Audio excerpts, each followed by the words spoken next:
News nation में मैं हूं आबिद हुसैन शेख। राज्य में चुनाव का माहौल, परिषद दंगल के बाद लोकल चुनाव फाइट शुरू। आज राज्य में 5 नगर सभा के साथ अवधि पूरी किए 58 स्थानीय निकाय चुनाव और 57 ग्राम पंचायत सदस्यों के चुनाव के लिए मतदान शुरू हो चुका है। कई बाधाओं के बाद आज राज्य के 386 सदस्यों को मतदाता वोट देने का काम कर रहे हैं। इसी के चलते बीजापुर जिले के मनगोली, कोलार, निड़गुंदी, देवरीपरगी, आलमेल, नालवतवाड़, पट्टन पंचायतों में मतदाता बड़े जोशीले अंदाज में वोट डालने के लिए लंबी कतारों में खड़े हैं। अब तक शांतियुत तरीके से मतदान होने की सूत्रों से बात पता चली है। दिसंबर 30 को 8 बजे इस चुनाव की काउंटिंग की जाएगी।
Food, grocery, raw chicken, mutton, fish, vegetables, fruit, juice, मिठाई, मेडिसिन, चाय और पान भी, वो भी अपने मनपसंद शॉप से सिर्फ 30 मिनट में अपने घर तक।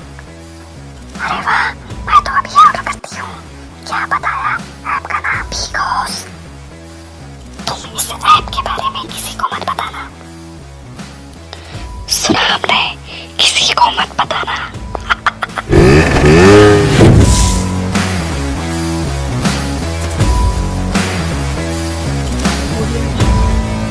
बाघमारे हॉस्पिटल में औरतों से जुड़ी हर बीमारी के इलाज के साथ अब शुरू हो चुका है डिलीवरी। चाहे नॉर्मल हो या सिजेरियन, कम दामों में किया जाएगा। 24 घंटे माहिर डॉक्टरों की निगरानी में। अस्पताल का पता सखाफ रोज़ा 4 नंबर स्कूल के करीब, बीजापुर। और खबरों के लिए देखते रहिए बी न्यूज़ नेशन।